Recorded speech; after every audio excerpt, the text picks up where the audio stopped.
ஏன்னா ஒரு காலகட்டத்திலையும் ஒரு டைரக்டர் வந்து சினிமாவை மாற்றுவாங்க. ஒரு மதிப்புக்குரிய ஸ்ரீதர் அவர்கள் வந்தார், பாலச்சந்தர் சார் அவர்கள் வந்தார், அப்புறம் பாரதிராஜா என் குரு பாரதிராஜா அவர்கள் வந்தார். எல்லாரும் சொன்னார் பாரதிராஜா போல் அவர்னு. பாரதிராஜா அவர்களுக்கு ஒரு தனி பாணி.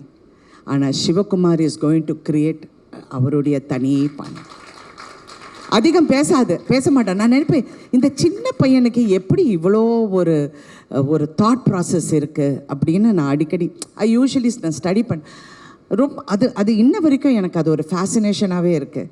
எப்படி வந்து ஏன்னா நான் ஒவ்வொரு முறை அந்த தியேட்டரில் நின்று படம் பார்க்கும்போது பெண்கள் ஐடென்டிஃபை பண்ணுறாங்க.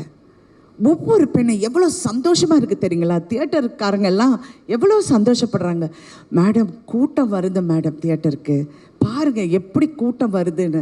எல்லா பெண்களும் அந்த ஒவ்வொரு வசனத்துக்கும், வெறும் பெண்கள் மட்டும் இல்லை, ஹஸ்பண்டும் கூட்டி வராங்க, எல்லாரையும் பிள்ளைங்களும் கூட்டிகிட்டு வராங்க, எல்லாரும் அதை ரசிக்க போகுது. உண்மையிலே என்னுடைய இவ்வளோ நாள் கலை பயணத்தில் இது நான் பார்க்க கிடைச்சது எனக்கு ஒரு பெரிய பாக்கியம்னு நான் நினைக்கிறேன்.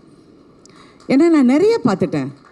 நான் ரஜினி சார் கூட நடித்த 3 முகம் படம்காக 100 டேஸுக்காக ஒவ்வொரு ஊர் போகும்போது அது ஒரு ஃப்ரெண்ட்ஸி.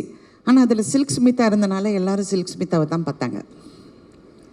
நான் சைடில் இருந்தேன். பட் ஓகே, அதெல்லாம் சும்மா ஜோக். ஐயோ எது சொன்னாலும் ஜோக்காக கூட சொன்னாலும் யோசிக்க வேண்டியதாக இருக்குது. தெரியாமல் சிவகுமார் என் பின்னாடி சிரித்தார். அது மாதிரி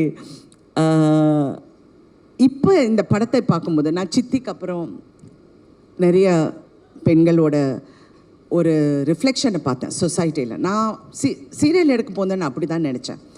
பட் இதில் டைரக்டர்கிட்ட எனக்கு பிடிச்சது கேரக்டர் பில்டிங். அந்த கேரக்டர்ஸை எப்படி பில்ட் பண்ணணும், அந்த கேரக்டரை எப்படி நம்ம கொண்டு போய் சேர்க்கணும் இங்கிறது அவ்வளோ ஒரு திறமை. அதாவது நீங்கள் பாரதிராஜா ஒப்பிட்டு நிறைய பேர் சொன்னாங்க, அவர் வந்து தனி கேட்டகரி. அவர் சினிமாவை வந்து ஒரு புரட்சி பண்ணார். கண்டிப்பாக சிவகுமார் நீங்கள் அந்த புரட்சியை நீங்கள் வந்து கடைப்பிடிச்சு கடைசி வரைக்கும் அந்த புரட்சியை நீங்கள் வந்து அதனால தான் நான் உங்கள் செய்யோனை பற்றி திருப்பி நான் பேசுகிறேன். சிவா கரெக்டாக பண்ணுங்கள். அதாவது சிவான்னு உங்களை அவரையும் சொல்கிறேன் சிவான்னு. பட் அவரை நான் இப்போ எஸ்கேன்னு கூப்பிட்றேன். SK1 SK2 இருக்காங்க என் லைஃப்பில்.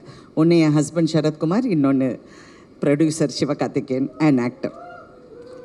So 2 SKs who have changed my life also. ஏன்னா அவர் தான் என்னை வற்புறுத்தி இந்த படத்தை பண்ண சொன்னார். பண்ணியே ஆகணும்னு. நான் முடியவே முடியாதுன்னு.